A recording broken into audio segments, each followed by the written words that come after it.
Bonjour et bienvenue sur la chaîne de Citoyens Lucides. Aujourd'hui, je vous invite à faire une incursion dans le monde de l'extrême gauche alimentaire. Je vous présente le véganisme. À quoi ressemblerait un monde vegan? Merguez de tofu, œufs à base d'algues, fromage de noix de cajou fermenté, nuggets de protéines de blé. Tous les produits de cette supérette s'adressent en priorité à un type de clients, les véganes. C'est-à-dire des gens qui ne consomment rien qui soit issu des animaux ou de leur exploitation. Pas de viande, de poisson, de produits laitiers, d'œufs ou même de miel. Pas question non plus d'acheter cuir, fourrure, laine, soie, cosmétiques ou médicaments testés sur les animaux. Bon, alors écoutez, moi, c'est sûr que vous comprendrez que c'est pas du tout mon genre de défendre le véganisme, là. Je peux comprendre, par contre, quand on parle ici de l'aspect des vêtements, puis de la fourrure, ce genre de choses-là, effectivement, bon, ça, je peux comprendre qu'éventuellement, on soit capable de s'en passer, là. S'habiller, on est capable d'avoir tout type de matériaux. Par contre, encore là, beaucoup de textiles sont faits avec des produits pétroliers, mais ça, c'est quand même une autre histoire. Alors, l'aspect vestimentaire là-dessus, moi, je peux comprendre, là, mais l'aspect alimentaire, regardez, ça fait juste commencer. Pour l'instant, cette tendance concerne une petite minorité de la population. Mais quand Petite minorité de la population. Par contre, on en entend parler à tout va de ça. Hein? Quand que vous regardez, admettons, dans les journaux, les publications, de plus en plus de personnes nous en parlent du véganisme. Alors oui, ça risque que c'est quand même une espèce de forme de régime qui est assez minoritaire, mais on entend parler de ça pareil à tous les jours. Hein? serait-il si les 7 milliards d'habitants de la planète étaient véganes? Premièrement, les émissions de gaz à effet de serre diminueraient drastiquement. Encore là, c'est basé sur quoi? C'est sûr qu'ils vont nous donner, bien sûr, quelques petites idées pourquoi, là. Mais je vous dirais qu'honnêtement, on pourrait faire beaucoup, beaucoup de spéculations là-dessus. Dans le monde, presque 15% de ces émissions sont dues à l'élevage. C'est plus que tous les avions, voitures, trains et bateaux de la Terre réunis. Selon une simulation réalisée par l'université d'Oxford, si toute la population du monde était végane, les émissions de gaz à effet de serre liées à notre alimentation diminueraient de 70%. Oh my God. On sait jamais c'est basé sur quoi. Parce que oui, c'est sûr que veut pas, les animaux ruminants, par exemple, là, bon, les vaches ou les vaches, entre autres, on le sait que c'est des très grands émetteurs de gaz à effet de serre à cause de leur respiration, de leur gaz, bien sûr, et aussi de leurs excréments. Donc, oui, c'est vrai que ça cause quand même des émissions de gaz à effet de serre, mais de là à parler de 70%, je trouve que c'est charrié pas mal. Deuxièmement, il y aurait beaucoup plus de terres à cultiver pour l'homme. Pour arriver à maturité, les bêtes d'élevage sont nourries avec des végétaux, beaucoup de végétaux. On estime ainsi qu'en moyenne, pour produire 1 calorie de viande, il faut dépenser 7 calories végétales. Si tout le monde était vegan, les terres cultivées pour nourrir les animaux pourraient être cultivées pour nourrir directement les humains. Elles permettent Regardez, oui, c'est sûr que remplacer une partie des terres qui sont cultivées pour nourrir les animaux, ça pourrait être utilisé pour les humains. Par contre, on s'entend que c'est pas du tout le même genre de culture. Hein? Cultiver du maïs ou cultiver, admettons, seulement de l'herbe, parce que les herbivores, ça mange juste de l'herbe. Hein? Donc, ça ne demande pas nécessairement une grande culture. Comparativement, admettons, là, cultiver des légumes, c'est vraiment beaucoup plus compliqué. Alors, du gazon, ben ça pousse tout seul. Puis après ça, vous avez juste à le couper avec un tracteur, puis après ça, vous le donnez. Mais quand ça vient le temps de faire pousser toutes sortes là, de légumes, tu sais, des plantes, des salades qui sont spécialisées vraiment pour l'usage alimentaire des humains, c'est vraiment pas du tout la même affaire. Puis on sait aussi que dans le monde de l'agriculture, présentement, dans la plupart des pays occidentaux, on a des très gros problèmes de main-d'œuvre, à savoir pour trouver des gens qui sont prêts à aller travailler en agriculture. Alors, tu sais, de remplacer de remplacer la culture des animaux, que c'est très différent que la culture, admettons, maraîchère, si on peut dire, ben bonne chance pour trouver du monde. Fait que là, encore là, vous allez avoir les gens qui vont dire ah, ben justement, vous pourriez aller chercher des immigrants dans les pays du Sud, admettons, qui sont intéressés à aller travailler là-dedans. Ben écoutez, c'est sûr que vite comme ça peut être intéressant. Par contre, ce genre de travail-là, c'est des travails, c'est des emplois qui sont pas rémunérés avec des très très grands salaires. Hein? Fait que là, en bout de ligne, c'est quoi là? T'sais, vous dites que vous voulez aider dans le fond, à encourager l'immigration, mais en bout de ligne, c'est pour quoi faire qu'on va prendre ces immigrants-là? C'est pour aller faire des emplois qui ne nous tentent pas, qui sont très peu rémunérés. Puis à un moment donné, quand ces gens-là vont être implantés chez nous, au bout d'une génération ou deux, ces gens-là, ça ne va plus leur tenter de travailler dans ces domaines-là parce qu'ils vont avoir accès, par exemple, à l'éducation gratuite qu'on a ici, puis éventuellement aussi, ils vont vouloir s'émanciper en tant que personne, puis ils vont délaisser à ce moment-là l'agriculture. Fait que d'une manière ou d'une autre, on va se retrouver dans une espèce de pattern qu'on va être obligé de toujours engager des immigrants pour après ça, continuer de faire de l'alimentation pour les humains. Fait qu'à un moment donné, ça fait encore partie là, d'une roue qui commence à tourner puis qu'on n'est plus capable d'arrêter par la suite. Là. Donc l'immigration, ça a des avantages, mais ça a des désavantages aussi. Fait que voyez-vous, admettons, ces gens-là de première génération qu'on rentre ici, avec leur petit salaire, ben c'est sûr qu'ils ne payent jamais assez d'impôts, admettons, pour les services qu'ils vont utiliser chez nous. Fait que là, vous allez me dire, ouais, ben là, t'es un extrême droite, puis ci, puis ça. Oui, c'est sûr que ce que je vous dis là, malheureusement, mais c'est des faits. Par contre, c'est sûr que dans ce genre de documentaire-là, ben vous n'allez jamais entendre parler de ce genre d'affaires-là, évidemment. Hein? Donc, de nourrir plus d'humains. Troisièmement, cela serait bénéfique pour les pays riches, mais pas forcément pour les pays pauvres. Si on en croit la simulation réalisée par l'université d'Oxford, un régime vegan généralisé permettrait de réduire drastiquement les maladies cardiovasculaires, le diabète et certains cancers. Voyez-vous, à l'heure actuelle, dans les pays occidentaux, la moyenne, l'espérance de vie d'un humain est d'à peu près 80 ans. OK, mettons, là, pour les hommes et les femmes, bon, les femmes, effectivement, elles ont une espérance de vie un petit peu plus grande que les hommes, mais mettons qu'en moyenne, l'espérance de vie dans les pays occidentaux est de 80 ans. Je peux comprendre qu'à un moment donné, c'est bien de vouloir diminuer les cancers puis tout ça, mais regardez, les humains vont mourir à un moment donné de toute manière. Là. Fait quand ben même qu'on arrêtera le cancer, on va mourir d'autres affaires. Puis de toute façon, je vais vous montrer quelque chose tantôt, là, mais le régime vegan, c'est loin d'être un miracle, je vais vous dire. Fait que oui, ça pourrait peut-être effectivement aider pour, par exemple, les maladies cardiovasculaires, parce que bon, on sait là, que la trop grande consommation de viande, par exemple, de viande rouge, ben c'est sûr que c'est pas nécessairement bon pour la tension, le cholestérol et ce genre de choses-là. OK? Par contre, si on fait juste switcher bout pour bout, puis en allant vers une alimentation qui n'est seulement que végane, ben ça apporte d'autres carences. Fait qu'en bout de ligne, je vous le dis, on n'est vraiment pas sorti du bois avec cette affaire-là. Ainsi, 8 millions de vies pourraient être sauvées chaque année, la plupart dans les pays du Nord, où ces maladies sont les plus répandues. Dans les pays pauvres du Sud, en revanche, quelques 2 milliards de personnes souffrent déjà de malnutrition, voire de famine. Supprimer les protéines animales les priverait d'une source de nutriments essentiels, difficile à remplacer. Donc le véganisme, si on fait des blagues, parce que on sait quand on parle à des extrémistes de gauche, tout est toujours une question de phobie, puis de isme et de toutes ces affaires-là. Donc est-ce que le véganisme, finalement, c'est quelque chose qui est raciste? Parce que là, vous parlez de vouloir sauver 8 millions d'Occidentaux au détriment d'à peu près 2 milliards de personnes qui vivent dans les pays pauvres. Donc, le véganisme, ça serait une mesure ça serait un régime alimentaire qui serait raciste. Puis là, ben, tu sais, on parle de surconsommation dans le monde occidental.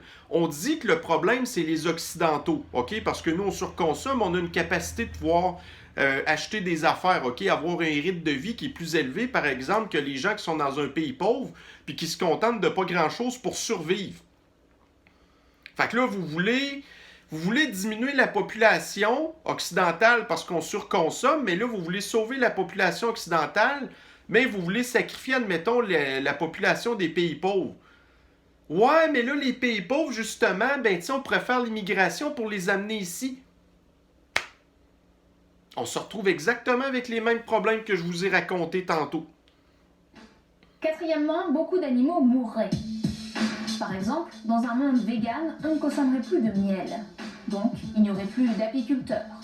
Or, sans apiculteurs, les abeilles mellifères seraient directement exposées aux parasites et ne pourraient pas trouver suffisamment de nourriture.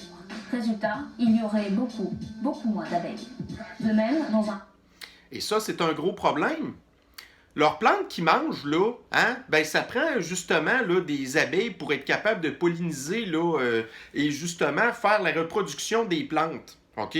Alors, si effectivement, du jour au lendemain, on arrête de produire du miel, par exemple, parce que, bon, tu sais, pour eux, les véganes, c'est comme un produit animal, ben là, à ce moment-là, les abeilles, ben nous, on va plus s'en occuper. Il n'y aura pas des apiculteurs qui vont continuer à vivre d'élever des abeilles pour absolument rien à ce moment-là. Alors, effectivement, puis on a déjà présentement des problèmes avec les abeilles. Malheureusement, quand on utilise beaucoup trop, par exemple, là, les engrais, tous les produits pour, admettons, tuer là, les bactéries, ce genre de choses-là qui vont s'attaquer aux plantes, OK? Donc, les engrais, puis OK, les pesticides. Donc, c'est ça. Fait qu'à ce moment-là, oui, on a des problèmes avec les abeilles présentement. Par contre, effectivement, il y a quand même des apiculteurs. Fait que eux, ce qui est bien d'avoir des apiculteurs, c'est qu'eux sont vraiment tout de suite connectés avec, pour ainsi dire, les colonies d'abeilles. Fait qu'ils sont capables de voir s'ils sont en santé ou s'ils sont pas en santé, tu sais. Mais si du jour au lendemain, on enlève les apiculteurs, on ne saura plus qu'est-ce qui va se passer avec les abeilles. Puis à un moment donné, on va avoir effectivement une problématique de pollinisation là, des plantes puis des végétaux qu'on veut manger. Monde vegan, les vaches, les poules, les cochons seraient livrés à eux-mêmes. Et pour beaucoup, sans l'élevage de l'homme, ils ne survivraient pas. Mais ce n'est peut-être pas si grave. Ben oui. Alors, pour ces... Tu sais, à la base, le véganisme, pourquoi est-ce qu'ils font ça? C'est parce qu'ils aiment les animaux puis ils veulent pas les faire souffrir. OK? Bon, fait qu'on va arrêter de manger des animaux, comme ça, ils vont arrêter de souffrir. Mais tous ces animaux de ferme-là qu'on élève présentement, mettons les vaches, les taureaux, après ça, vous avez le porc, les poules, les ci, les ça, nanana, tous les animaux de ferme, ben si du jour au lendemain, on n'en mange plus, on n'en aura plus besoin. Donc, il n'y a plus personne qui va élever ces animaux-là, OK? Fait que là, c'est sûr qu'ils vont nous dire plus tard, bon, ouais, mais tu sais, ces animaux-là, ça a été créé pour nous nourrir, ainsi de suite. OK, c'est vrai. Par contre, effectivement, à un moment donné, si on n'a plus besoin de ces animaux-là, il n'y en aura plus des animaux. Fait que là, je ne sais pas si c'est... Ben, en tout cas, je ne sais pas si c'est vraiment ça que eux veulent, oui. Mais que nous, on veut, pas sûr vraiment, hein. Puis ça, à un moment donné, ça va être d'autres types d'animaux. Si, par exemple, je ne sais pas, moi, on n'a plus les fermes nécessaires pour l'élevage des animaux, ben à un moment donné aussi, ça va arriver que ça va peut-être être les chevaux là, qu'on va plus continuer d'élever non plus. Fait qu'on a une méchante gang d'animaux qui vont carrément disparaître de la surface de la Terre à cause de ça. Des animaux qui ont été calibrés, les poulets pour produire davantage de viande, les cochons c'est pareil, les poules pondeuses optimisées pour pondre des œufs, c'est des animaux qu'on a fabriqués. Bien sûr, il y en aura beaucoup moins, puisque aujourd'hui, on les fait naître exprès, souvent par insémination artificielle, pour les tuer. Oh mon Dieu, c'est donc bien horrible! Tu sais, nous les élevons pour les tuer! Tu sais, c'est comme, c'est donc bien tragique. Quoi qu'il en soit, ces espèces ne s'éteindront pas complètement et vivraient probablement en bien plus petit nombre, peut-être dans des refuges comme celui-ci, qui recueille des animaux échappés ou exfiltrés des élevages et des abattoirs. Qui paye pour ces refuges-là? À un moment donné, là, regardez, ça, là, c'est ces gens-là qui ont des refuges comme ça, habituellement, c'est des méchants extrémistes bizarres, limite très antisocial et anti-spécistes humains, hein. Fait que non, ce genre de refuge-là, ben oui, probablement qu'au début, il y en aura encore un petit peu. Puis là, ben éventuellement, quand il n'y aura plus de reproduction du tout de ces animaux-là, ben ces affaires-là aussi, ça va venir à disparaître, hein.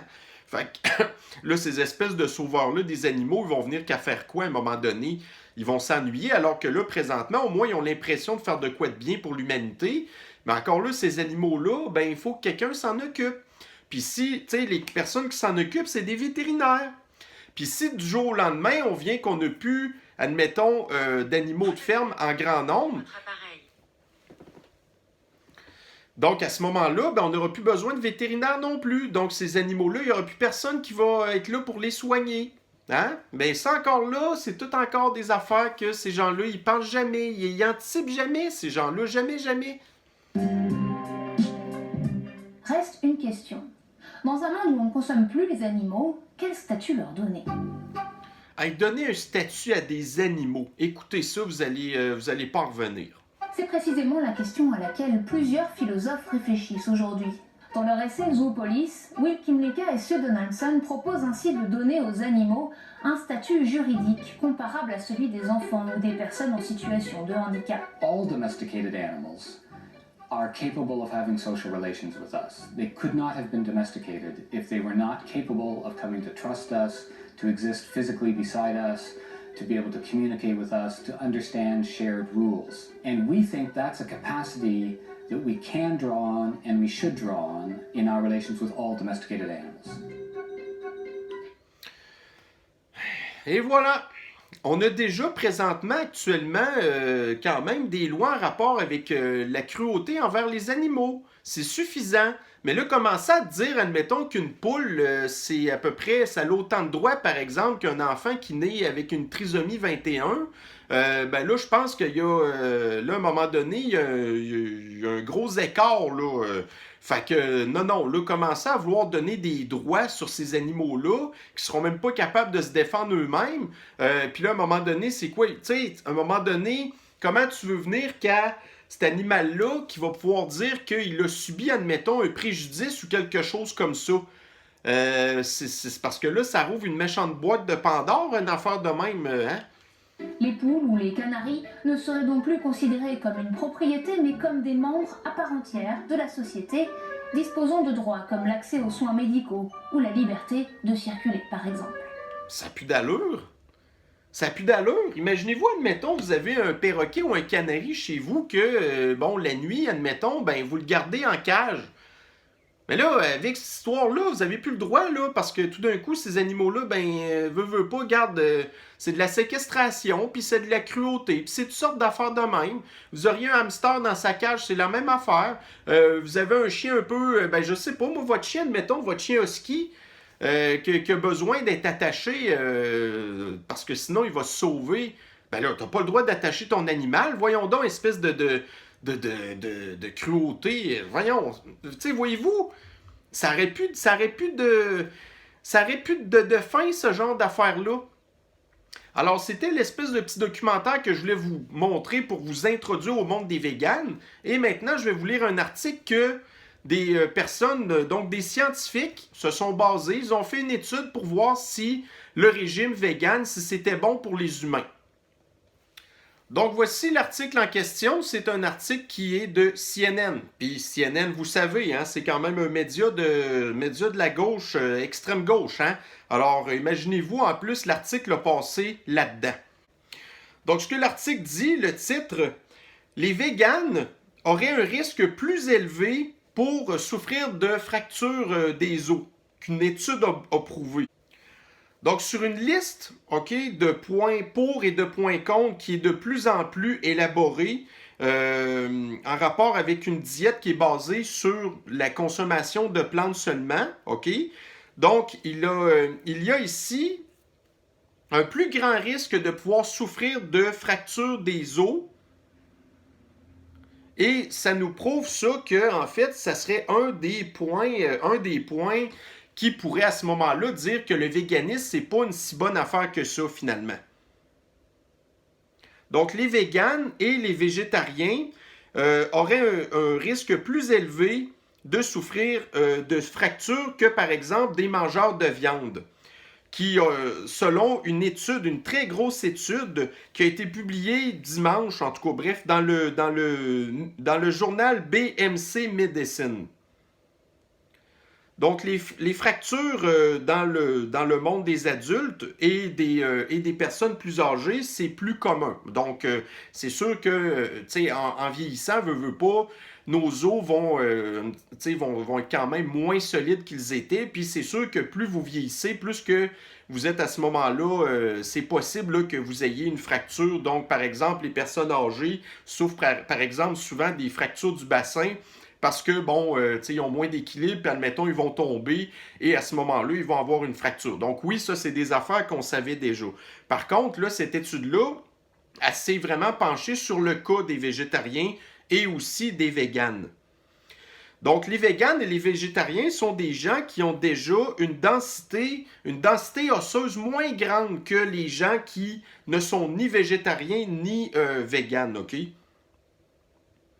Donc, la densité des os, c'est une mesure qui calcule la quantité qu'on a de minéraux, par exemple, du calcium et du phosphore.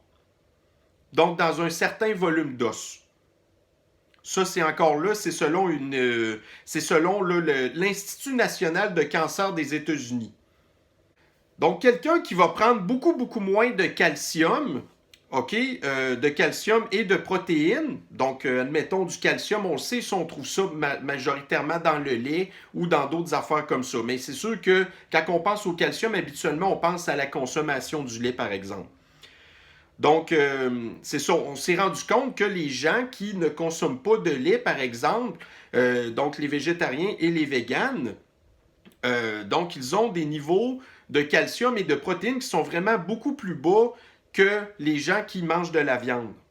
Donc, jusqu'à date, avant cette espèce de grosse étude-là, OK, donc les associations de végétariens et aussi toutes les personnes là, qui font de la diète de ce genre-là, ça n'avait jamais été vraiment super prouvé encore pour l'instant, mais là, cette étude-là répond à beaucoup de questions, OK? Donc, c'est vraiment ici la plus grande étude qui a été faite en rapport avec la fracture, admettons, des os, OK? Par contre, on parle ici seulement de fracture des os, parce que moi, j'ai mon avis sur le fait que d'avoir un régime qui est seulement vegan ou végétarien, selon moi, ça va apporter beaucoup d'autres carences. Mais là, écoutez, on va être obligé, malheureusement, d'attendre ces études-là. À un moment donné, comme je vous dis, quand on est lucide, c'est parce qu'on anticipe des affaires. Mais il y a des gens qui sont tout le temps quand même sceptiques et qui ne croient pas ce genre d'affaires-là. Et malheureusement, on est obligé de leur montrer les études. Mais encore là, quand on leur montre ces études-là à des gens qui sont radicalisés, véganes à fond, pour eux, là, tout d'un coup, la science est plus bonne.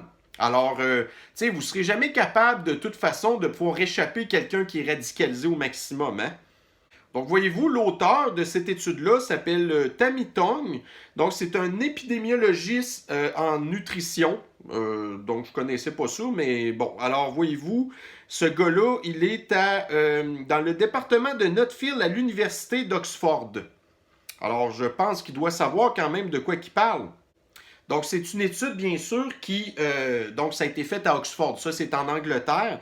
Alors, voyez-vous, ils ont fait une étude, une espèce de questionnaire auprès de 55 000 personnes qui étaient en relative bonne santé, pour ainsi dire. Donc, des personnes normales, OK? L'étude a été faite entre 1993 et 2001. Alors, voyez-vous, en plus, ils ont probablement dû avoir... comment je pourrais dire ça, l'évolution un petit peu de la mentalité, là, parce que ça a été fait quand même sur une dizaine d'années, cette recherche-là. Il y a eu dans cette étude-là des gens qui mangent de la viande, des gens qui mangent du poisson, des végétariens. Donc, les végétariens, eux, ils mangent des végétaux, OK? Ils ne mangent pas de viande, ils ne mangent pas de poisson, mais ils peuvent consommer, par exemple, des produits laitiers, comme on parlait tantôt du lait, du fromage, ce genre de choses-là. Et ils peuvent aussi consommer des œufs. OK? Par rapport aux véganes, qui, eux, il n'y a absolument rien du tout d'animal. Donc, vous avez vu un petit peu tantôt, ça veut dire qu'il n'y a vraiment plus grand-chose dans leur affaire. Hein? Les auteurs de l'étude ont trouvé en 2016 3941 fractures. OK? Donc, en comparaison aux gens qui mangent de la viande, les véganes qui ont beaucoup moins, donc qui ont un niveau de calcium plus bas et de protéines aussi, avait un risque supplémentaire de 43% de souffrir de fractures, que ce soit par exemple les hanches, les jambes ou les vertèbres. Les vertèbres, c'est le dos, hein? Donc, à un moment donné, ça veut dire carrément, c'est la structure du corps humain qui est plus solide. Quand vous avez voyons, déjà des problèmes au niveau de votre dos, vos hanches puis vos jambes, ben là, à un moment donné, vous avez des problèmes à vous supporter, là. Fait que c'est pas yorb-yorb, hein? Les gens qui sont végétariens, c'est-à-dire qui ne mangent pas de poisson, OK? Eux aussi, ils ont un risque plus élevé d'avoir des fractures de la hanche que les gens, par exemple, qui mangent de la viande. Donc, par contre, ils disent que cette espèce de risque-là était beaucoup diminué, partiellement diminué, lorsque les gens, par exemple, consommaient, donc, par d'autres types de moyens, leur fameux calcium puis leurs protéines qui manquent, OK? Le risque demeure quand même plus élevé pour les véganes. Donc, on a ici une nutritionniste Laurie Wright qui travaille donc en nutrition et en diététique à l'Université de la Floride du Nord, qui nous dit que la protéine et le calcium sont les deux principales composantes des os. Donc, si vous n'avez pas suffisamment de consommation de calcium et de protéines, ben là, vos os, veut pas, c'est sûr qu'ils vont être beaucoup plus faibles. Ça, c'est quelque chose qui est très intéressant. Là, ils disent qu'il y a une limitation, par exemple, à l'étude. Ils disent que l'étude se sont limitées seulement à des femmes blanches européennes. Donc, écoutez, on sait que le phénomène du véganisme, c'est majoritairement quand même une histoire de femmes blanches, cette affaire-là. On le sait, les femmes blanches occidentales qui sont tout le temps hyper émotives, hyper anxieuses, qui font beaucoup d'angoisse, qui sont ultra sensibles, ce genre de choses-là. Alors, c'est bien certain que le véganisme, c'est quelque chose quand même qu'on va retrouver majoritairement chez des femmes blanches occidentales. Donc oui, c'est sûr que, par exemple, il va y avoir des femmes racisées occidentales qui vont devenir éventuellement véganes, mais ça reste quand même que majoritairement, si vous regardez c'est tout le temps des femmes blanches, ça, là, qui décident de switcher là-dessus. Donc, ils disent qu'ils n'ont malheureusement pas accumulé là, de données en rapport avec les suppléments de calcium et s'il y avait une relation avec les fractures, là. Donc, pour les gens, en fait, là, qui se trouvent à prendre là, toutes sortes de suppléments, parce que veut pas, les véganes, ben, ça prend plein de pelules, des vitamines, puis toutes sortes d'affaires, là. C'est toutes des affaires qui sont pas du tout naturelles non plus, ces gens-là, ils disent « Ah, faut faire attention à la nature », mais en bout de ligne, ils vont prendre plein de suppléments artificiels qui ont été produits pour, justement, pallier à leurs carences qu'ils ont alimentaires. Donc, quand tu dis que l'homme n'a pas été fait non plus pour manger des pelules, mais eux, ça a l'air qu'ils sont très à l'aise avec ça. Les gens qui sont végétariens ou qui sont véganes, ben c'est des gens aussi qui ont un indice de masse corporelle beaucoup plus bas. Donc, bien sûr que ça va être des gens qui sont plus minces, mais être mince, ça ne veut pas dire nécessairement être en santé. Donc, l'indice de masse corporelle des gens véganes et ainsi de suite, végétariens, déjà à la base est plus bas. Alors, entre autres, une des raisons pour laquelle que vous avez, par exemple, un risque plus élevé de faire des fractures, c'est parce que ces gens-là, veulent pas, ben, ils ont moins de gras.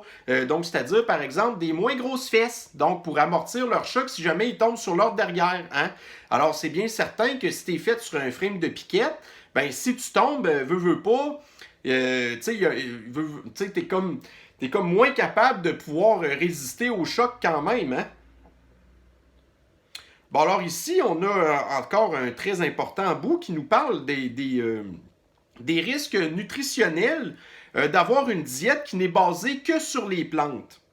Alors, ce qui nous parle ici, puis ça, c'est vraiment super important, ils se sont penchés sur le fait que est-ce que les protéines animales et le calcium qui viennent des animaux, par exemple le lait, est-ce que les protéines et le calcium qui viennent des végétaux, il est d'aussi bonne qualité, par exemple, que celui qui vient des animaux? Ici, on nous dit que la plupart de ces choses-là, donc le calcium et les protéines animales, sont beaucoup mieux absorbées par le corps que, par exemple, celles qui viennent des végétaux. Vous allez avoir, par exemple, les végétariens ou les véganes qui nous disent, bon, sont en train de manger un plat d'épinards. Donc, les épinards, là, ça, c'est rempli de fer, puis c'est du calcium aussi, entre autres, là. Puis aussi, quand ils mangent là, des noix, puis ce genre d'affaires-là. Il y en a beaucoup là-dedans que vous avez là, que vous avez beaucoup de calcium là-dedans, OK? Mais malheureusement, le calcium qui se trouve, puis ça c'est écrit dans l'article ici, le calcium qui se trouve dans tous ces espèces de végétaux-là, puis je vais embarquer les noix là-dedans entre autres, OK? Ben, c'est des... ce calcium-là, il se trouve à être dans les phytates et les oxalates. Puis voyez-vous, les oxalates ainsi que, par exemple, les phytates, OK, c'est quelque chose que vous allez retrouver là-dedans leur calcium, le zinc, le fer et toutes ces affaires-là, OK? Mais malheureusement, ce genre de protéines-là ou de minéraux-là sont beaucoup moins bien absorbés par l'estomac. Donc, sont beaucoup plus difficiles à être décortiqués puis à être absorbés par le corps. Voyez-vous, cela veut dire que les épinards, qui sont pourtant riches en calcium, les oxalates, OK, donc c'est là-dedans que vous avez, admettons, là, le calcium des épinards, OK, ben, ils préviennent le corps, donc c'est-à-dire que le corps n'est pas capable de l'absorber aussi bien que si c'est du calcium qui se trouve à être dans le lait. Le lait, c'est un liquide, OK? Alors que le calcium qui se trouve à être, par exemple, dans les épinards, c'est un calcium qui est beaucoup plus complexe. Puis le corps, lui, il n'a pas le temps de commencer à gosser avec ça. Fait que là, ben, veut pas, t'arrives tes épinards, tu les as dans ton estomac, puis là, vous avez vos acides qui vont détruire ça. Fait que là, à un moment donné, quand il se trouve que c'est trop pas... Bon, on passe à l'étape suivante, fait que va-t'en en bas, mon ami, puis après ça, tu sortiras sous... en tout cas, hein, sous forme brune. Juste manger de la viande, par exemple, c'est pas nécessairement bon. Hein? Vous pouvez avoir des carences. Fait que oui, peut-être que vous pouvez avoir votre dose de calcium, de vitamine D, de protéines, et ainsi de suite. Mais c'est sûr que si votre diète n'est pas équilibrée, vous allez avoir d'autres problèmes. Mais ça, c'est tout à fait normal, là. Le but dans la vie, c'est jamais d'aller dans l'excès. Donc, c'est sûr que si vous excédez rien que d'un bord, puis que vous ne mangez pas, admettons, d'autres affaires l'autre bord, ben là, à un moment donné, vous allez peut-être avoir une carence en vitamine C, par exemple, quelque chose comme ça. Des vitamines C dans la viande rouge, là, il n'y en a pas de ça, tu sais. Fait que c'est important d'avoir une alimentation équilibrée.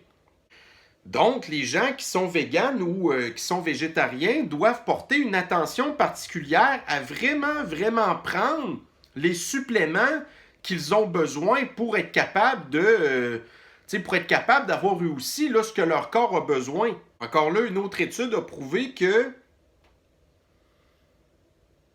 le plus que vous avez de protéines, le plus que vous consommez de protéines, le meilleur seront vos os. Alors c'est bien certain, ils sont composés de ça. Puis les protéines, c'est pas juste dans les os, c'est dans les muscles aussi, hein. Alors, si vous avez une carence en protéines, puis encore là, on l'a vu tantôt, les protéines animales sont mieux absorbées que, par exemple, les protéines d'origine végétale, ben là, c'est la même affaire avec vos muscles. Donc, ces gens-là qui vont déjà en partant avoir plus de problèmes au niveau des fractures, parce que là, on parle ici des fractures des os, mais là, ça veut dire que c'est la même affaire au niveau de la fibre musculaire. La fibre musculaire a besoin de protéines. Quand, admettons que vous, par exemple, là, pour produire de l'hémoglobine, produire votre sang, ça aussi, veut pas, ça prend des protéines, puis tous ces genres d'affaires-là. Fait que voyez-vous, à un moment donné, si vous avez une carence quelque part, déjà à la base, la structure de votre corps n'est pas capable de se faire. Après ça, vos muscles sont pas capables de se faire. Après ça, vous avez là votre... vous avez, admettons, le sang. Donc, pour la production du sang, ça prend beaucoup de fer. Mais là, comme nous dit tantôt l'étude, le fer, par exemple, des épinards est moins bien absorbé que le fer, par exemple, que dans le lait.